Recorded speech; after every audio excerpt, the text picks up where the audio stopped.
मैं साहिल आपका स्वागत करता हूँ अपने यूट्यूब चैनल पर। देखिए, पिछली बार मैंने ट्रांसपोज के बारे में पढ़ा था। ट्रांसपोज में हम पढ़ेंगे प्रॉपर्टीज़ के बारे में, ठीक है। तो देखिए 3 प्रॉपर्टीज़ है सिलेबस में। पहली प्रॉपर्टी ये है, दूसरी है, तीसरी है। अब इन तीनों को प्रूफ हम क्वेश्चन के थ्रू ही करेंगे, ठीक है। तो क्वेश्चन से ही शुरू करते हैं। दो तो हम है ना स्क्वायर मैट्रिक्स ही लेंगे। होमवर्क के लिए देंगे 3 बार, मैं कह रहा हूँ मतलब करेंगे वीडियो के अंदर 2x2 ही, और होमवर्क के लिए देंगे 3x3 ही, ठीक है। तो चलिए क्वेश्चन से स्टार्ट करते हैं।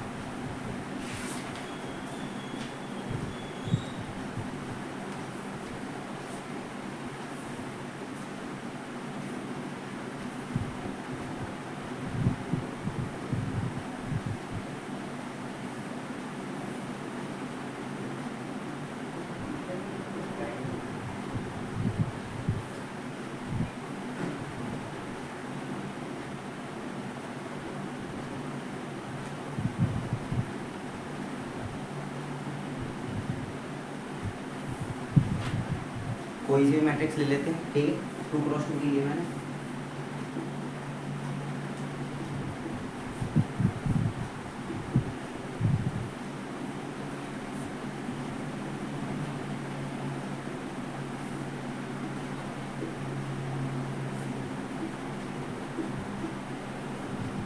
ये मैंने 2x2 की 3 मैट्रिक्स ली, ठीक है। तो पहले हम प्रूव कर रहे हैं ये पहली प्रॉपर्टी क्या है, ये वाली। पहले एक मैट्रिक्स लो, उसका ट्रांसपोज करो, फिर उसका दोबारा ट्रांसपोज करो, ठीक है। तो मैं एक का करके दिखा रहा हूँ, कोई सी भी, तो पता ही चल जाएगा, ठीक है। एक के साथ 3 ही कर ले, ठीक है।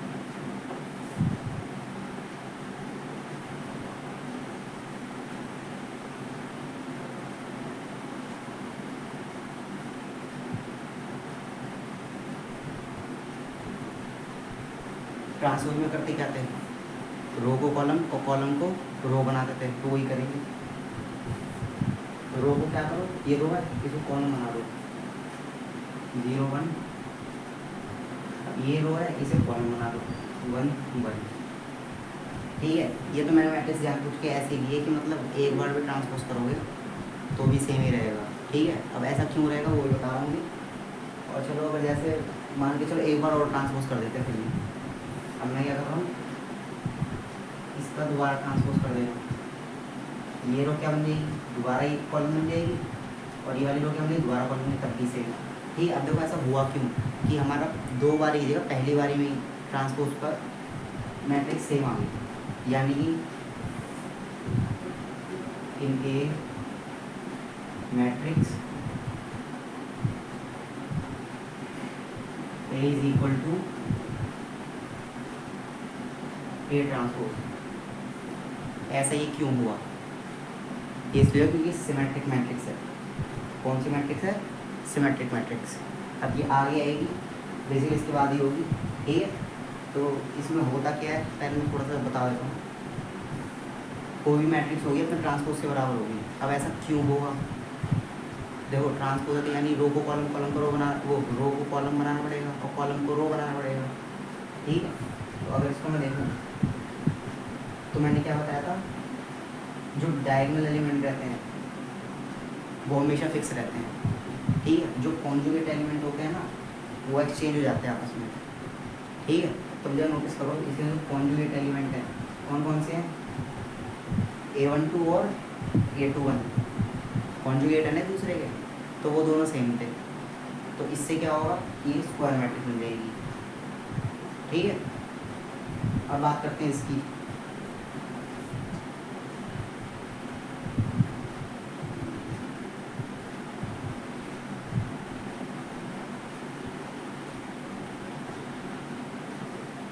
इसमें भी कॉलम को रो और रो को कॉलम बनाएंगे। ये रो है, इसे कॉलम बना दो, 2 3 रो है, इसको कॉलम बना दो, 4 और 1, ठीक है। अब क्या करना है, इसको दोबारा ट्रांसपोज करना है, इसको दोबारा ट्रांसपोज कर देंगे,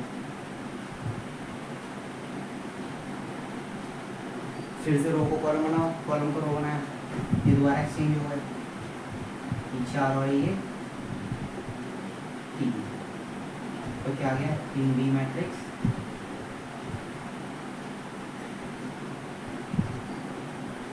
B इज इक्वल टू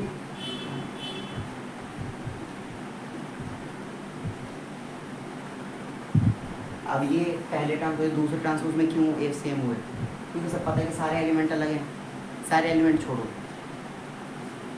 इसमें क्या था, डायगोनल एलिमेंट चाहे सेम हो या ना उससे फर्क नहीं पड़ता, लेकिन कॉन्जुगेट एलिमेंट सेम होनी चाहिए। यहाँ पर डायगोनल के तो अलग है, उससे कोई फर्क नहीं पड़ता, लेकिन वो कॉन्जुगेट अलग है।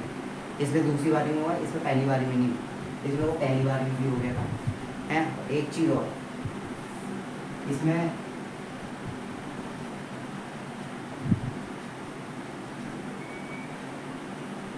दूसरी बारी में भी ये चीज़ होगी, ठीक है। एक लास्ट चीज़ और इसमें बताने की, मान के चलते हैं इस मैट्रिक्स को मैं n टाइम्स क्या करता हूँ, ट्रांसपोज कर देता हूँ। कितने टाइम में ट्रांसपोज कर देता हूँ, n टाइम्स, ठीक है। n टाइम्स करेंगे ना तो हमेशा ये मैट्रिक्स आएगी वापस। तो यहाँ पे लिख देते हैं, if a matrix is transpose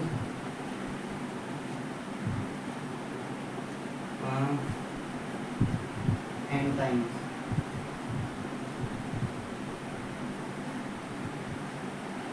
English में कोई दिक्कत तो वो अपना आप देख लेना। If a matrix is transpose n times then a is equal to a, जैसे ही तो ट्रांसपोज था इसका n टाइम्स और कर दिया, तो यहाँ पे मैं n टाइम्स और ट्रांसपोज लिख दिया। ये थोड़ा लिखने का, क्योंकि मुझे नहीं पता इसको कैसे लिखा जाए। n टाइम्स का मैंने मतलब ये लिख दिया कि भाई मान के चलो मैंने इसका है ना कितनी बार ट्रांसपोज कर दिया, फिर दोबारा ब्रैकेट बना के ऐसे कितनी बार भी ट्रांसपोज कर दिया मैंने, ठीक है। तो मैं यहाँ पर ऐसे लिख दूँगा, ऐसे कितनी बार भी कर दिया मैंने, तो हर बार क्या रहेगा कि ए मैट्रिक्स की क्या आएगा, बराबर आएगा। क्यों आएगा, बिकॉज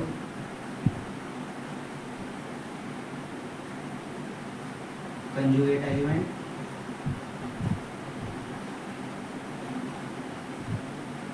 आर सेम।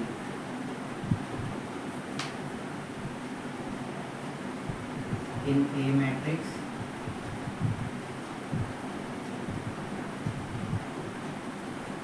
A12 बराबर A21।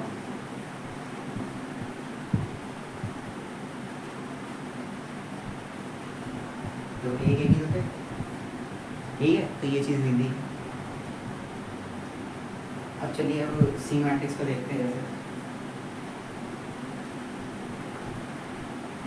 पहले सी मैट्रिक्स का ट्रांसपोज किया तो क्या आया, 1 1 1 1, वापस वही आ गया। क्या आ गया, वापस वही आ गया। अगर मैं बोलूँ इसका एक और बार ट्रांसपोज कर देते हैं तब भी वही आएगी, इसका एक बार और ट्रांसपोज कर दो तब भी वही आएगा। सेम केस है इसकी तरह। अगर मेन डायगोनल के एलिमेंट सेम हो या ना इससे फ़र्क नहीं पड़ता, फ़र्क पड़ता है कॉन्जुगेट एलिमेंट जो थे। कौन थे कॉन्जुगेट एलिमेंट, A12 का कॉन्जुगेट क्या था, A21, A21 का कॉन्जुगेट क्या था, A12। अगर ये बराबर है इनके एलिमेंट्स तो क्या होगा, ये स्क्यू सिमेट्रिक हुई, तो सॉरी सिमेट्रिक हुई। सिमेट्रिक होने की वजह से ये अपने ट्रांसपोज के बराबर होगी। और दूसरी चीज़, इसे चाहे कितनी बार भी ट्रांसपोज कर लो, ये हमेशा अपने ही मैट्रिक्स के बराबर रहेगी। जो पहले मैट्रिक्स जो दी गई थी उसके बराबर ही रहेगी। तो सेम इसी तरह केस है, ठीक है। चलो एक बार मान के चलते हैं ये वाली मैट्रिक्स जो सी मैट्रिक्स है, ये आइडेंटिटी मैट्रिक्स है, ठीक है।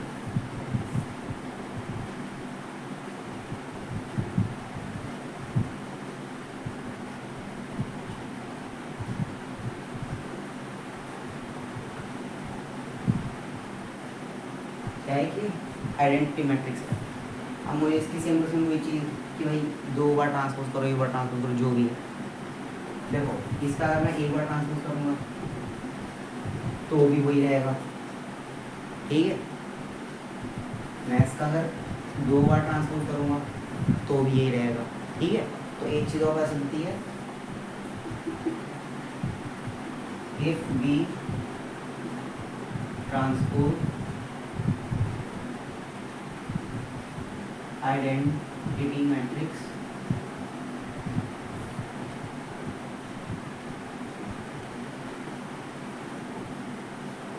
then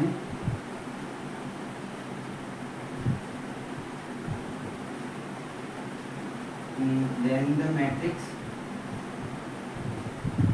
will be same as given। मतलब आइडेंटिटी मैट्रिक्स का अगर ट्रांसपोज किया तो वो सेम रहेगी जो गिवन थी। मतलब ये आइडेंटिटी गिवन थी ना, इसका तुम कितनी बार ट्रांसपोज करो तो ये पहली गिवन जैसी मैट्रिक्स ही रहेगी ना, सेम सेम सेम ही रहेगी। ठीक है, तो यहाँ पे ये भी लिख सकते हैं कि चलो एक चीज़ और, हाँ ये भी बताओ आइडेंटिटी मैट्रिक्स क्या होती है? स्क्वायर मैट्रिक्स ही होती है, साफ सीधी बात है। ठीक है, तो यहाँ पे हम ये लिख सकते हैं identity matrix of order n, कोई सा भी ऑर्डर हो सकता है। इसका मैंने n टाइम्स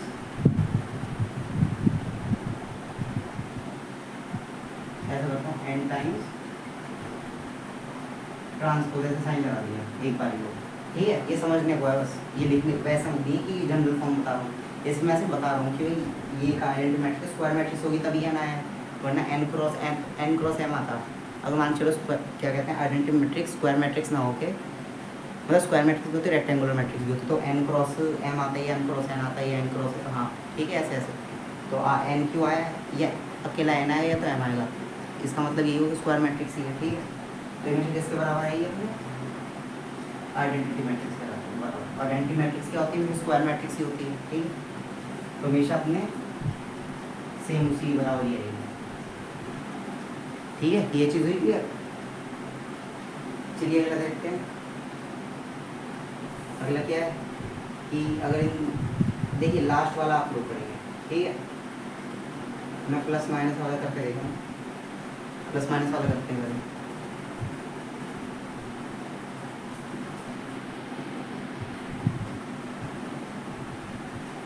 चलिए देखिए, मैं डायरेक्ट कर रहा हूँ, देखिएगा a प्लस बी प्लस सी का ट्रांसपोज। पहले मैं a प्लस बी प्लस सी निकाल लूँ। ठीक है,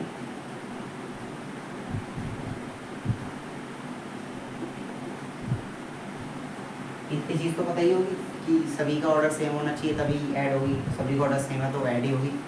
ठीक है, पहले ऐड कर रहे हैं 0 2 और 1, तो ये तो 3 हो गया, ऐसे 1 3 4, ऐसे 1 4 5 1 1 1 3, देखा सही है।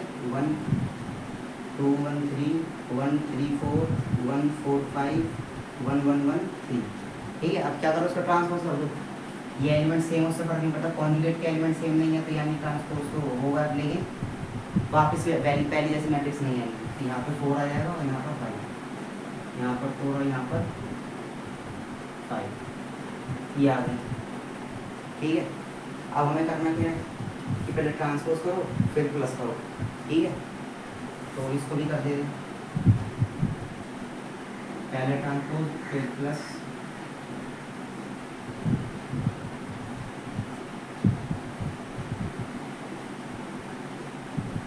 इसका ट्रांसपोज किया तो सेम रहेगा, अभी क्या था, इसका ट्रांसपोज भी किया तो सेम ही रहेगा। ये ट्रांसपोज जब इसका होगा तो ये अलग हो जाएगा। ठीक है, तो क्या करना पड़ेगा, सम ही करना है 0। अब देखो ये तो मेन डायगोनल का एलिमेंट है, ये तो सेम जगह रहेगा अपने आप ही, अपनी जगह सेम ही रहेगा, तो उससे कोई लेना देना नहीं। 0 2 और 1 3। अब ये जो है ये भी मतलब ये अरिथमेटिक सेम तो 1 3, अब ये 3 नहीं रहा, अब ये 3 इधर आ गया ना तो ये 4 हो गया, 1 4 5, और अगर तो 0 तो 0 प्लस होगा 1। अब यहाँ पे 4 आना चाहिए, लेकिन क्या आएगा 3, 1 3 4 इधर आ गया 1 1 और 1, ये कितना आ गया। देखिए सारी मैट्रिक्स क्या आई है, सेम आई है। ट्रांसपोज करने के बाद अलग अलग जोड़ने के बाद या फिर जोड़ने के बाद फिर ट्रांसपोज करने के बाद क्या आई है, सेम आई है। ठीक है, ऐसा करते हैं हम, माइनस का भी केस देखते हैं एक बार। ठीक है, ये मैं यहाँ पे ये ऐसा साइन लगा दे रहा हूँ कि प्लस का केस था। ठीक है, यहाँ पे माइनस का लिख देंगे, ये माइनस वाला केस है।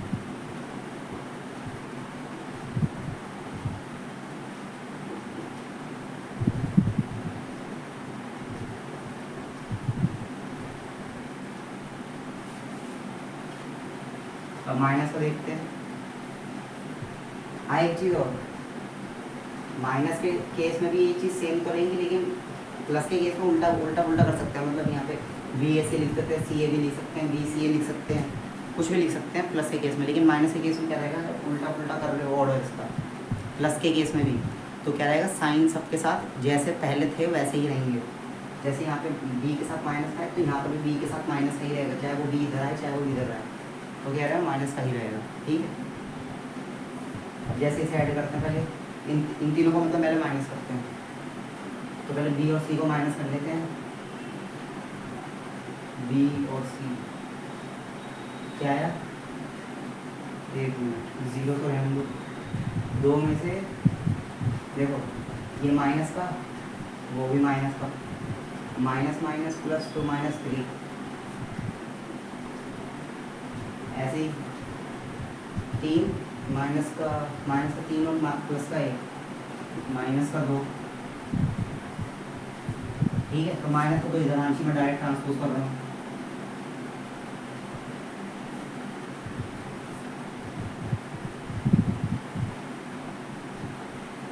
ये आ गया -3, कितना आ गया, -3 आना चाहिए इधर, लेकिन आएगा इधर -3। ये तो अपनी जगह सेम ही रहेगा। 1 देखो, माइनस माइनस प्लस -2 + 1 -1, ये आएगी मैट्रिक्स। अब चलो करके देखते हो, इसका और इसका ट्रांसपोज तो पहले जैसे ही रहेगा अपनी मैट्रिक्स की तरह। इसका चेंज हुआ था, तो अब देखो 0 -2 -1 -3 +1। अब देखो यहाँ से -4 आ जाएगा, -4 -4 -3, तो -3 कहाँ आना चाहिए था, एक मिनट, कुछ तो गलती हुई है।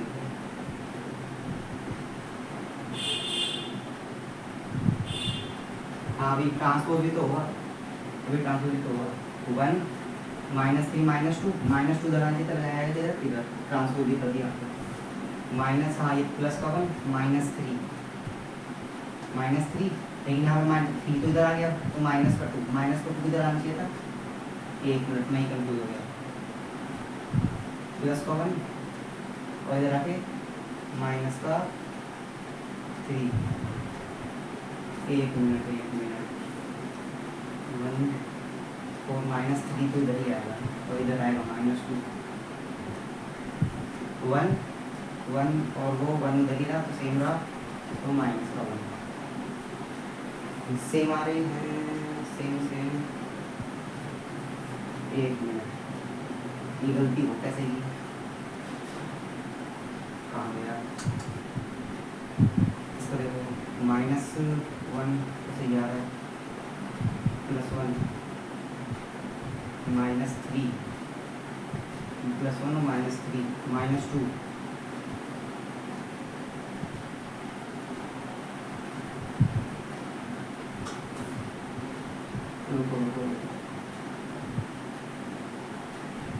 तो पता है कि ये चीज़ तो सेम आई है,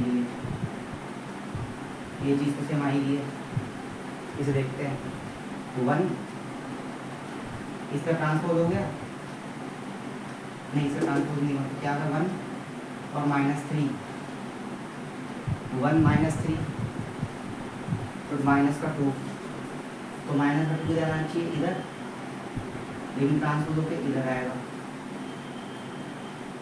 अब बात करते हैं इधर के लिए, ठीक है, इसमें क्या पहले ट्रांसपोज हो गया था, तो ठीक है, तो 1 प्लस का और 4 इधर आ गया, -3।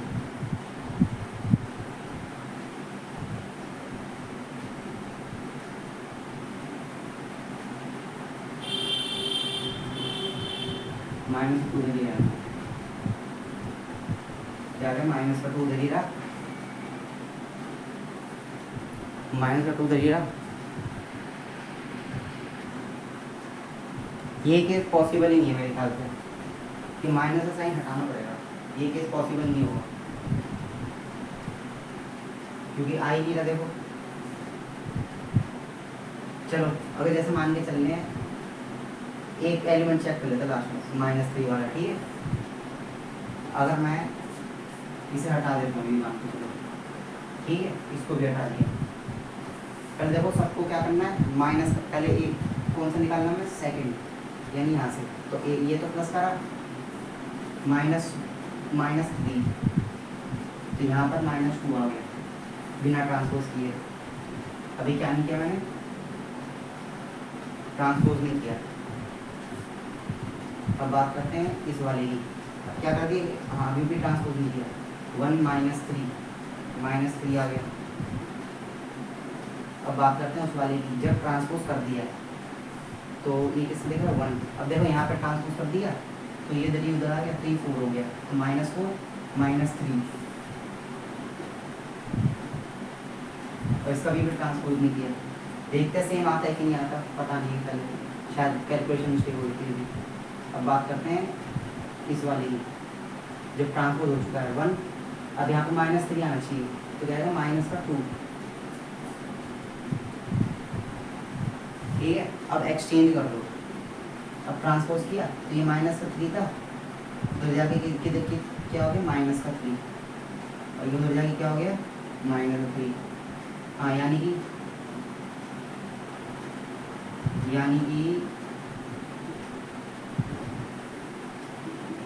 ये वाला केस पॉसिबल ही नहीं है, ये वाला केस क्या नहीं है, पॉसिबल ही नहीं है, ये वाला केस पॉसिबल नहीं है, ठीक है।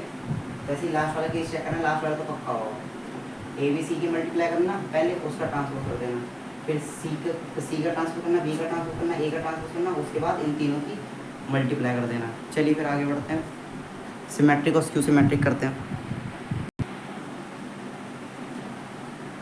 चलिए देखिए, एक टाइप आती है क्वेश्चन की, देखना, if A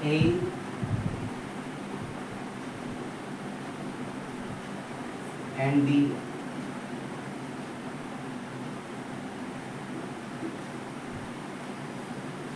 then A100 and B107 is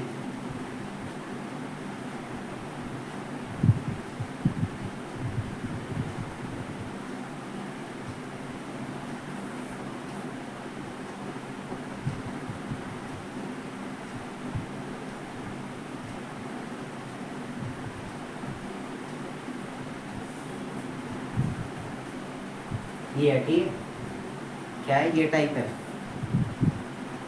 चलो एक बार को इसे बी बना देते हैं, क्योंकि बी है तो बी के एलिमेंट होने चाहिए इसके अंदर, ठीक है। तो इसमें पूछा गया है कि A100 की वैल्यू को B107 की मल्टीप्लाई, मतलब A की मल्टीप्लाई हम कर रहे हैं 100 बार, तो क्या आंसर आएगा, और B की मल्टीप्लाई हम कर रहे हैं B से 107 बार, ठीक है। A की मल्टीप्लाई इससे कर रहे हैं कितनी बार, 100 बार, और B की मल्टीप्लाई किससे कर रहे हैं, B से 107 बार, तो क्या आंसर आएगा। देखो इसमें कुछ नहीं करना, डायरेक्ट आंसर लिखना है, क्या, पहले निकालेंगे स्क्वायर की वैल्यू,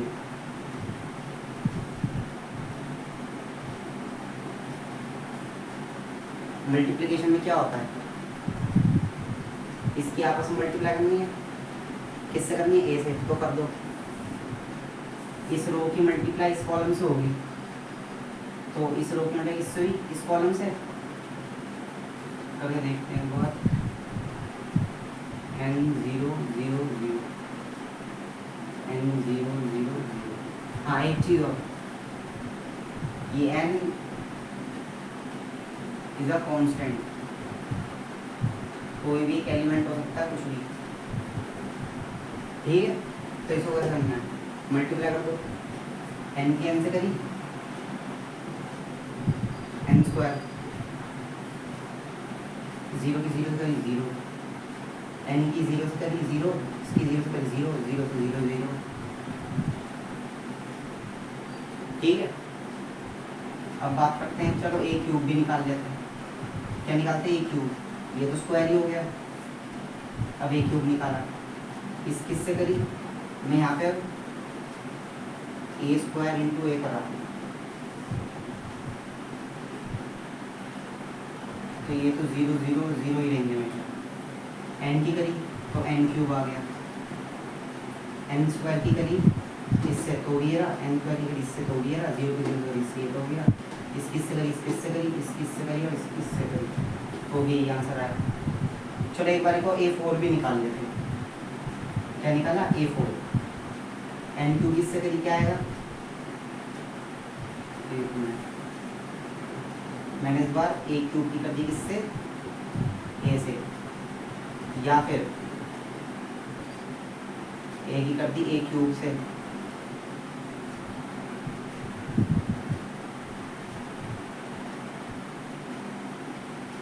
या फिर ए की कर दी ए स्क्वायर। अब यहाँ पे देखो ऑर्डर क्या है। अब यहाँ पे मैंने क्या बोला था कि ऑर्डर पोजीशन सेम होनी चाहिए दोनों चीज़ की, दोनों की मैट्रिक्स से मल्टीप्लाई करके। इससे क्या फ़र्क बैठता है? देखो मान के चलो मुझे ए क्यूब निकालना है, तो ए की मल्टीप्लाई पहले मैंने ए क्यूब, ए की मल्टीप्लाई मैंने ए स्क्वायर से कर, तो भी यही आएगा आंसर। और अगर ए क्यूब की ऐसे करी, ए की ए क्यूब से करी, ठीक है, या फिर ए स्क्वायर की ए स्क्वायर से करी, तो भी क्या आंसर आएगा? यही आंसर आएगा। एन की पावर 2 0 0 और 0, ठीक है।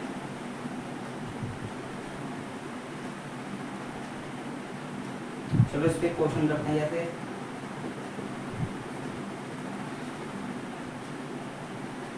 यहाँ पर दे रखा है 57 और मुझे वैल्यू निकालनी है। मान के चलो एक बार इसकी A51 की, ठीक है। तो A51 की वैल्यू निकालनी है पहले। मैंने पहले ए स्क्वायर निकाला, 57 की तो किससे होगी?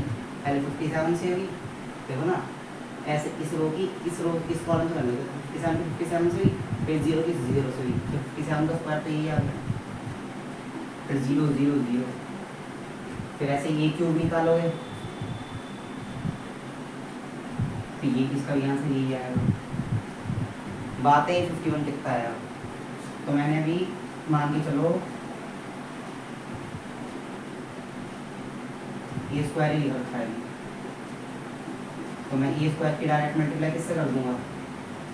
ए स्क्वायर छोड़ो, मैंने 5 तक ले लिया, तो ये 5 तक ही जाएगा, तो इस 5 की मैंने फिर मल्टीप्लाई किससे कर दी?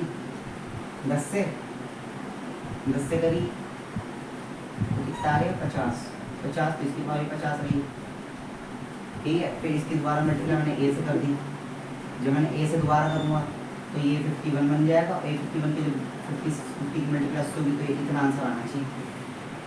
क्या आएगा मैट्रिक्स में? 57 का 51 0 0 0 0, ठीक है। इसका ही आंसर आएगा। चलो अगले इसका 3x3 का भी देखते हैं। फिर देखो मान के चलते हैं कि अब टाइप ए नहीं है, अब टाइप ए है, अभी है टाइप 0 0 n 0, ये बी मैट्रिक्स, ये में सी मैट्रिक्स G1 है, और मुझे सी की वैल्यू निकालनी है 1 0 0 0 0 9। एक बार मान चलूँगा इसकी वैल्यू निकालनी है, ठीक है। इसे कैसे करोगे? पहले वो ए स्क्वायर निकाला मैंने, सॉरी सी स्क्वायर निकालेंगे, सी स्क्वायर निकाल 2x2 की लिए मैट्रिक्स, फिर 2x2 की मैट्रिक्स के बारे में बात होगी पहले। तो इसकी मल्टीप्लाई पहली रो की मल्टीप्लाई पहले कॉलम से हुई 0 की 0 से, फिर इसकी इससे हुई जो 0, और बाकी सारे एलिमेंट 0 हैं तो 0 ही आ गए। अब जब सी स्क्वायर ही 0 मैट्रिक्स है तो इसका आंसर कैसे आएगा? आसान है, डायरेक्ट नहीं लिखना ये चीज़ की इसकी वैल्यू ये होगी ना, डायरेक्ट ना लिखो, तो दिखा दो C2 की मल्टीप्लाई किससे कर दी? मान ये तो यही नहीं है ना, 0 + 9, यही तो है वो, ऐसे लिख रखा है, तो देख लो कितने जीरो, 1 2 3 4 5, तो हिसाब से कर दो कितने पे कटा, 5 पे। चलिए 0 0 0 और 0 कितने, 2 3 4 5, 1 2 3 4 और 2 5 का 10, तो उसका भी 0, इतना आ गया। फिर इसकी मल्टीप्लाई किससे कर दी, 1 मिनट 1 मिनट कैसे करो, हाँ चलो इतने ही कर दो। फिर 9 पे कर दिया, तो फिर से और छोटा करके लिखना, और छोटा करके लिख दो, जैसे 8 तक कर दिया +1 कर दिया, ठीक है 8 तक कर दिया, बाकी से कर दिया। अब जैसे देखो उसमें कितने जीरो हो, 1 2 3, चलो जैसे भी है, मतलब पता चल गया ना, इससे मल्टीप्लाई करिए, डायरेक्ट आंसर लिख देना कि भाई इसका जीरो मैट्रिक्स आंसर आएगा, ठीक है। क्या कर देना, डायरेक्ट मल्टीप्लाई कर देना। हाँ एक चीज़ और, ये बात कही थी मैंने यहाँ की और एक यहाँ की, अगर बात नहीं चलो एक बार यहाँ पे,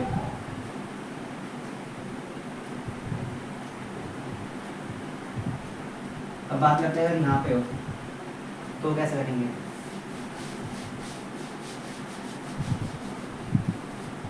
पहले वही सी स्क्वायर निकाल लिया, इस बार मुझे C1090 की वैल्यू निकालनी है, या मुझे 1019 वो 1091 की वैल्यू निकालनी है।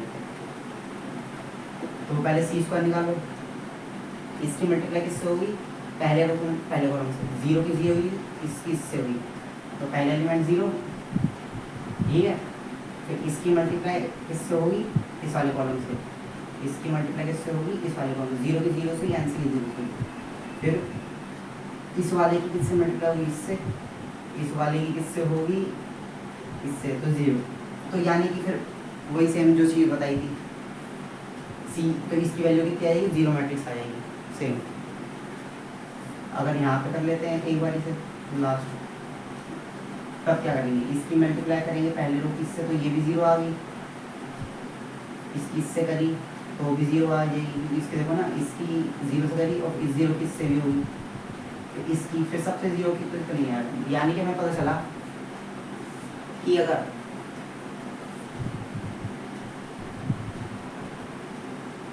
ये वाला केस हुआ तो इसका आंसर हमेशा किस फॉर्म में आएगा, इस फॉर्म में। इसको लिख दे रहे हैं अलग से, रुको देखो, तो इसका आंसर कैसे आएगा, ए की power n equal to 2 × 2 n की पावर, चलो n छोड़ो, x लिख देता हूँ, ठीक है।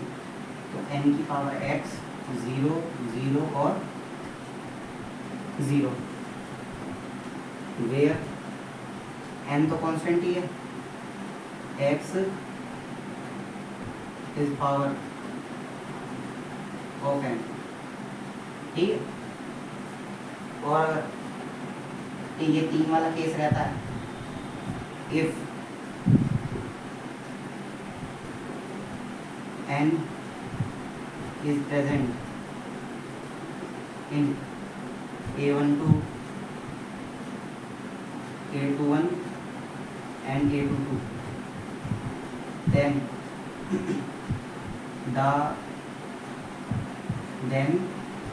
a की power x equal to 0 0 0 and 0, ठीक है। इसके लिए बताया मैंने 2 × 2 के मैट्रिक्स के लिए, ठीक है। ये चीज़, ये वाला केस क्लियर हुआ। चलो अगला करते हैं बी वाला। डी वाला बिल्कुल इसी तरह सेम है। डी वाले में क्या होगा देखो, इफ बी की पावर में यहाँ पर एन लिख ले रहा हूँ, कुछ नहीं करना, डायरेक्ट इसमें भी वही सेम चीज़ करनी है, 3 × 3, बी पावर एन 0 0 0, बी की पावर एन 0 0 0, बी की पावर एन, यही सेम चीज़ हुई है, बस सेम यही होगा। चलिए क्वेश्चन देखते हैं, अगर इसमें कोई क्वेश्चन है तो।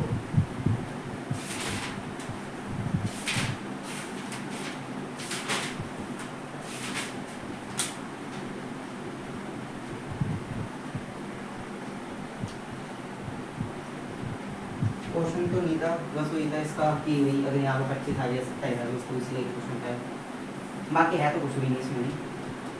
ये बेसिकली है कौन सी मैट्रिक्स, ये है कौन सी मैट्रिक्स, ये डायगोनल मैट्रिक्स हुई कि नहीं हुई, ये डायगोनल मैट्रिक्स ही तो हुई, तो हम इसे ऐसे भी तो लिख सकते हैं कि B is equal to B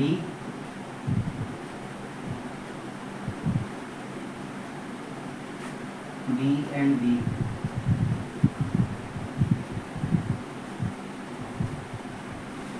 B B and B, हाँ देन देखो यहाँ पे 3 लिखना है तो लिख लो, वैसे 3 क्रॉस 3 लिखने की जरूरत नहीं है, तो देखो इतना पता है कि भाई जब 3 क्रॉस 3 की होगी तो डायगोनल एलिमेंट भी 3 ही होंगे, ठीक है। Then B power n, B power n, B power n, B power n, 3 cross 3, ठीक है। हाँ अगर एक चीज़ और ले सकते हो, जैसे कि मान के चलते हैं यहाँ पे, अभी पहले ये देख लो, पहले ये है, ठीक है। अब बात करते हैं दूसरे केस के बाद कि अगर यहाँ पर भी है, कहाँ से थी, यहाँ B11 है, B22 और B33 है, वेयर देखो ये जो B और B लिख रहे थे ना, इन B का मतलब था कि सारे एलिमेंट सेम है, लेकिन जो B11 B22 B33, अब जो केस लिख रहा हूँ उसमें क्या देखो, where B11 not equal to B22 not equal to B33, ठीक है। तब क्या करेंगे,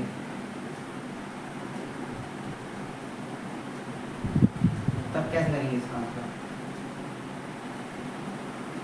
देखो इतना पता है कि अगर ये सेम हुए तो सबकी मल्टीप्लाई होगी आपस में, कितनी बार होगी, n टाइम्स होगी, ठीक है। और अगर हम इसे ऐसे देखें,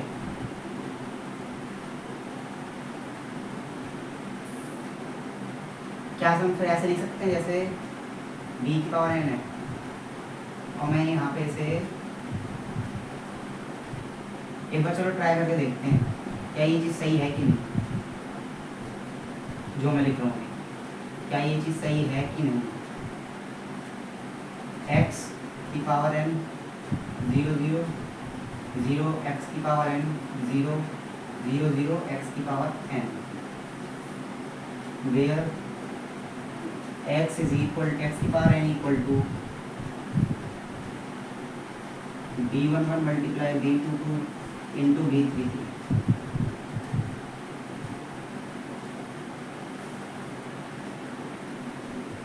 ठीक है। ये चेक करते हैं, ये एग्जाम्पल लेते हैं, उसे चेक करके देखते हैं क्या ये चीज़, ये जो चीज़ मैंने लिखी है क्या ये सही है कि नहीं सही है, ठीक है। If b is equal to 2 0 0 4 1, ठीक है। तो चेक करते हैं, देखिए अब मान के चलते हैं मुझे फाइंड करना है, फाइंड B17 B पावर 17 7 की फाइंड करनी है, ठीक है। तो पहले मैं सिर्फ B स्क्वायर निकालूंगा,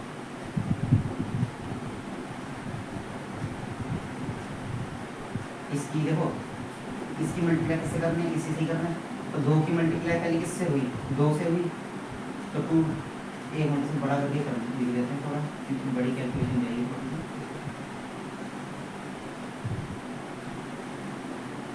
जैसे देखो इसकी मल्टीप्लाई किससे हुई, इससे होगी, पहली रो की मल्टीप्लाई किससे होगी, इससे, तो 2 2 की 2 से करी, तो 2 इंटू 2, तो फिर पावर के पावर तो उसमें रख लो 2 की पावर 2, ठीक है।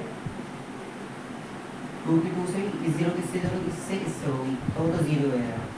अब बात करते हैं इसकी मल्टीप्लाई किससे होगी है, इस वाले से, इसकी मल्टीप्लाई किससे होगी, इससे, तो 2 की 0 से हुई, 0 की 0 से हुई, देखो एक बार इसकी तो इससे हो गई, अब बात करते हैं इसकी, इससे होगी तो 2 की तो 0 से होगी, है कि नहीं। फिर इस 0 की मल्टीप्लाई इससे होगी, फिर इस 0 की मल्टीप्लाई इससे होगी, तो ये यहाँ पर 0 आ गया। अब इस वाले की मल्टीप्लाई इससे होगी तो 2 की मल्टीप्लाई 0 से हुई, 0 की मल्टीप्लाई 0 से हुई, फिर इस 0 की मल्टीप्लाई 0 से हुई। अब बात करते हैं इसकी, 0 की मल्टीप्लाई 0 से हुई, 4 की मल्टीप्लाई 0 से हुई, और फिर इसकी मल्टीप्लाई 0 से हुई। अब बात करते हैं इससे, 0 की मल्टीप्लाई 0 से हुई, ठीक है, फिर 4 की मल्टीप्लाई 4 से ही हुई, 4 स्क्वायर, ठीक है। ऐसे ही अगर आगे भी देखें हम तो इसका आंसर यही आना चाहिए, क्या है, 1 का स्क्वायर, ठीक है। अगर ये ऐसे ही, अगर हम B3 तक ना ही जाए, इसको एक बार ऐसे ही मान के चले कि ये ऐसे ही खिंचता चले जाएगा आगे, तो हम क्या ये चीज़ नहीं कह सकते, B power n is equal to 2 power n, 4 power n, 1 power n।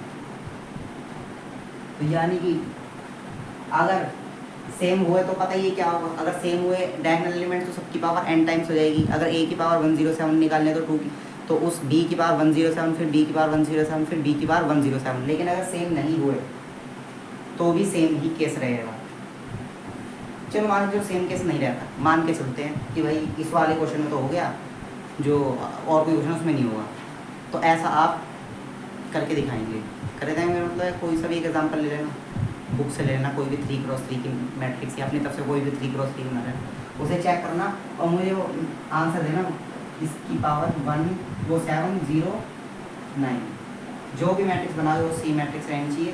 कोई सी भी मैट्रिक्स बनाओ उसके अंदर कोई से भी सी के ही एलिमेंट रहेगी, कोई से भी एलिमेंट अपनी तरफ से डाल दो और मुझे आंसर बताना कमेंट सेक्शन में, सी की पावर 709 का। एक चीज़ और, जो मैट्रिक्स बनी कितनी बनी, 3x3 की। और दूसरी चीज़, वो matrix C11, C22 and C33, यानी किस ऑर्डर की होगी, 3x3 की होगी। तो मुझे बताना क्या इसकी पावर 709, 709 एंड 709 क्या यही आ रही है। बेसिकली जो यहाँ पे तुमने जो एलिमेंट लिए हैं, यहाँ पे मैं लिख रही पूरा क्वेश्चन लिख दिया। पहला केस क्या रहेगा और दूसरा केस क्या रहेगा, ये होमवर्क का है कि जो C11 इक्वल टू C22 और इक्वल टू C33 है, या फिर C11 बराबर not equal to C22 not equal to, चलो ये अलग लिख लेते हैं, C11 C22 बराबर नहीं है, लेकिन C22 और C33 बराबर है, ठीक है। ये है उनका, ये चेक करके बताना क्या इसका आंसर यही आ रहा है कि नहीं आ रहा।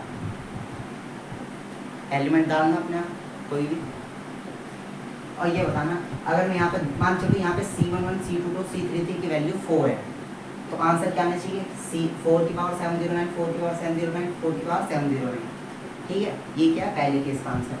या मान चलो तुमने ये मैट्रिक्स ली है, मान चलो मैंने दूसरी मैट्रिक्स ली, उसके अंदर ये और ये क्या है, बराबर नहीं है, क्या नहीं है, बराबर नहीं है। तब क्या करेंगे, तब भी क्या आंसर यही आएगा, तब भी क्या आंसर यही आएगा जो ये बताया। मान चलो आप ले लिया 217, तो आंसर क्या नहीं, 2 की पावर 709, 1 की पावर 709, 7 की पावर 709, ठीक है। चलिए एक मिनट, एक चीज़ और चेक करते हैं।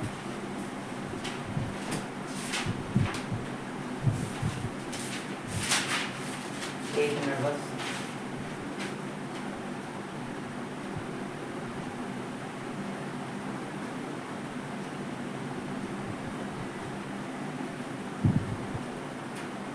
हाँ एक चीज़ और की, ये जो डायगोनल मैट्रिक्स फॉर्म में मैंने लिखा था ना, ये तो मुझे पता होगी कि एलिमेंट अलग होने चाहिए, एलिमेंट अलग ही होंगे, ठीक है।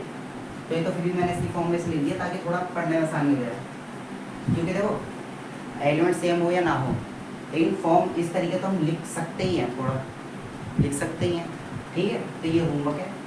चलिए बात करते हैं स्क्यू सिमेट्रिक और सिमेट्रिक मैट्रिक्स की, ठीक है। इसके बारे में सिर्फ थ्योरी पढ़ेंगे थोड़ी सी आज, उसके बाद क्वेश्चन करेंगे अगली वीडियो में, ठीक है। स्क्यू सिमेट्रिक सिमेट्रिक क्या है और उसकी एप्लीकेशन क्या है, तो करते हैं, फिर उसके बाद वीडियो एंड करेंगे।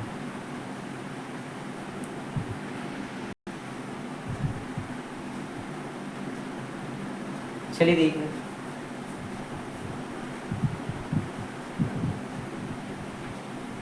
Symmetric and skew symmetric.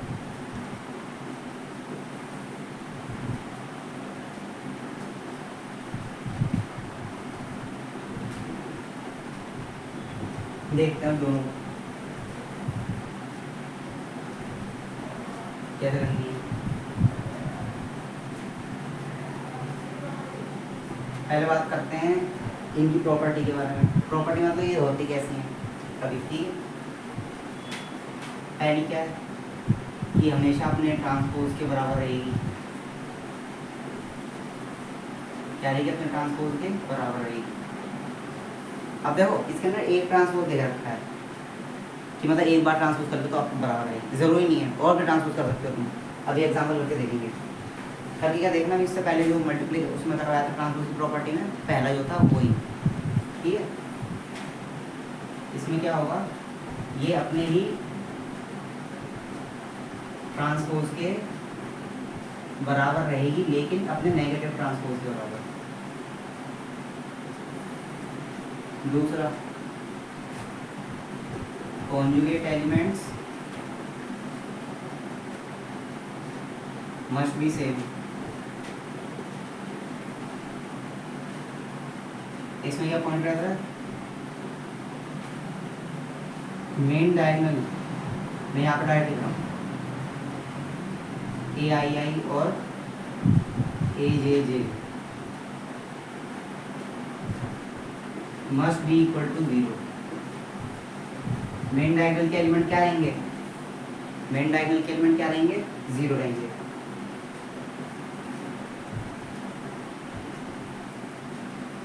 Main diagonal लिख देते हैं, मेन डायगोनल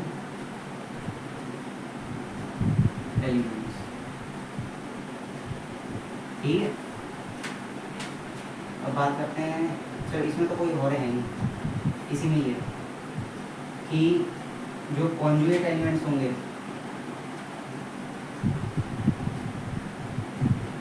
कॉन्जुगेट एलिमेंट्स जो होंगे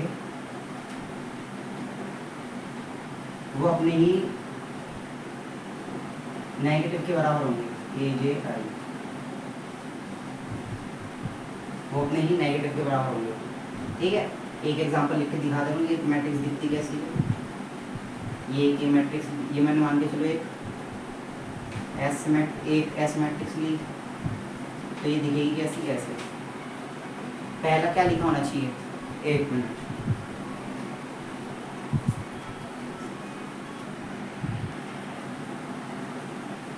देखो क्या है कि अपने ट्रांसपोज के बराबर रहेगी। दूसरी, इसे कॉन्जुगेट एलिमेंट में भी चाहिए। कॉन्जुगेट एलिमेंट्स क्या होते हैं, मान लो मैंने 3x3 की लिखना है, ठीक है।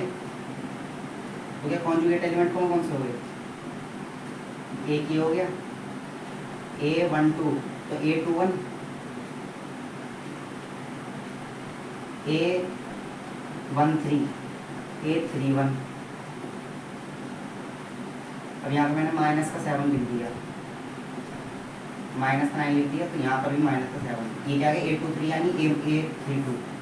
तो यहाँ पे मैंने मान लीजिए कोई सा भी एलिमेंट लिख दिया, तो लिख दिया आयोटा, थीटा और अल्फा।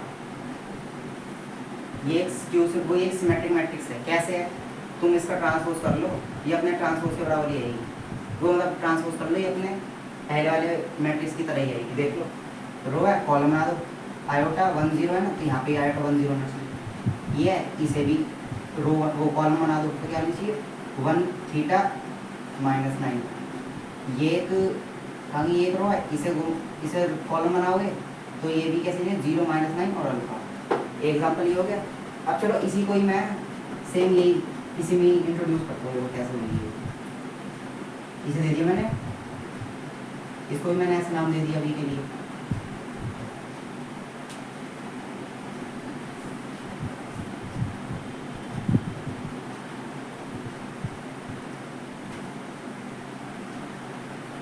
देखो क्या होनी चाहिए, मेन डायगोनल के एलिमेंट क्या होनी चाहिए, 0 होनी चाहिए। तो पहले मैंने 0 ही बना दिया। दूसरी चीज, कॉन्जुगेट जो एलिमेंट है वो अपने नेगेटिव के बराबर होनी चाहिए। ये है ना, इसको किसी एक को नेगेटिव कर दो, एक ये नेगेटिव कर दिया, ये प्लस का कर दिया, 0 है, 0 है ना।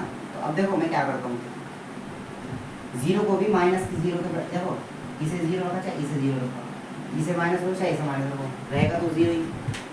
अभी -9 और -9 है, एक को -9 छोड़ दिया मैंने और एक को 9 छोड़ दिया। अब इसका ट्रांसपोज कर दो, इसका ट्रांसपोज कर दो और इसमें से माइनस का साइन कॉमन ले लो। पहले मैं इसका ट्रांसपोज करता हूँ, ये इसको ऐसे लिया आ गया, ये माइनस साइन इधर चला जाएगा, किधर जाएगा इधर, फिर ये वाली इसे उधर लेके जाओ, इसे इधर लेके आओ, ये वाली ऐसे घूमेगी, कौन सी, ये वाली लाइन ऐसे घूम जाएगी, ठीक है।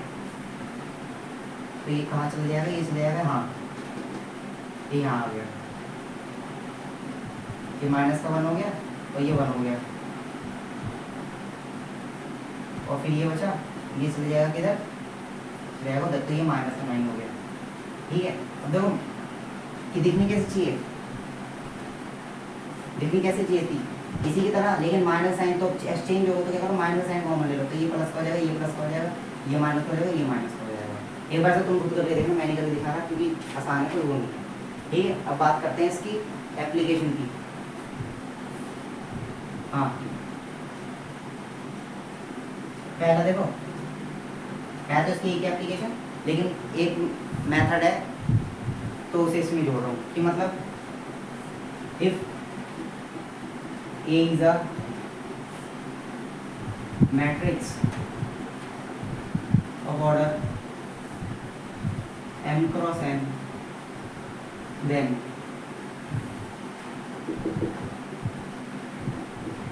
A is converted into symmetric।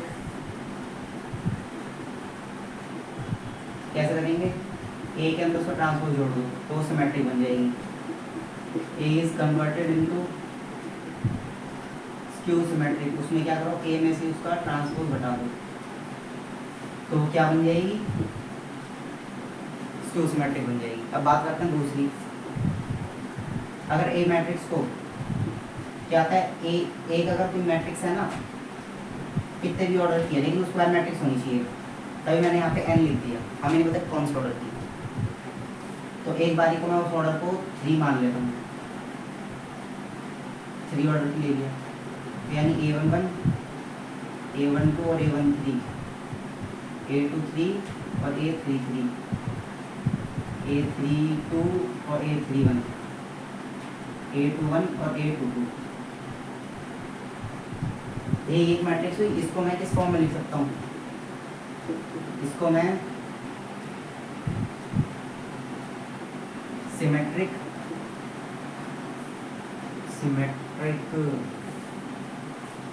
Plus Q symmetric की फॉर्म में लिख सकता हूँ।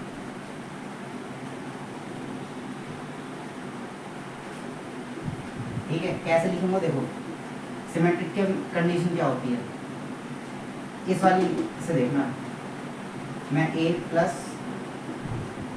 और a माइनस को भी लिख सकता हूँ, a में रुको तो माइनस आ सकता है,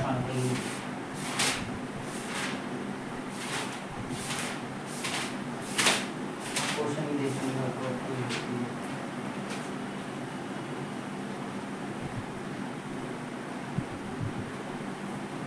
ठीक है। क्या रहा ये, लेकिन अब एक चीज देखो,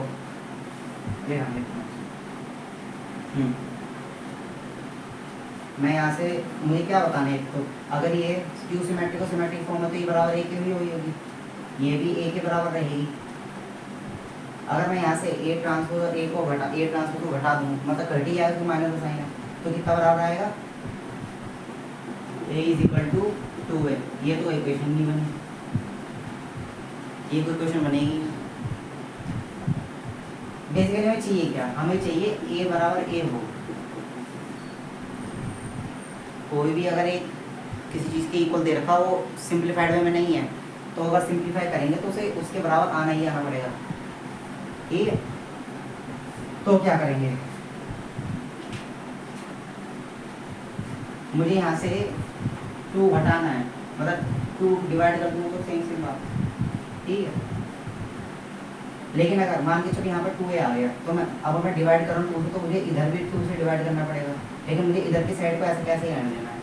तो मैं क्या करूँगा, जब एक और एक 2 बना रहे हैं तो आधा आधा एक ही बनाएगा, तो यानी कि मैं इन दोनों में से हाफ ऑफ डिवाइड कर दे रहा हूँ।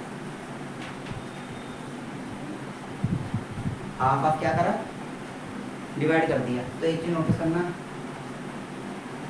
कि ए ट्रांसपोज हाफ से और माइनस ए ट्रांसपोज हाफ से ये कट जाएंगे, तो 2a/2, तो a के बराबर ही आ गया। तो ये एप्लीकेशन हुई कि किसी भी स्क्वायर मैट्रिक्स को हम इस फॉर्म में symmetric plus Q symmetric form में लिख सकते हैं, ठीक है। अब इसके बाद से क्वेश्चन वो करेंगे अगली वीडियो में, ठीक है। स्टे ट्यून, चलिए मिलते हैं अगली वीडियो में फिर।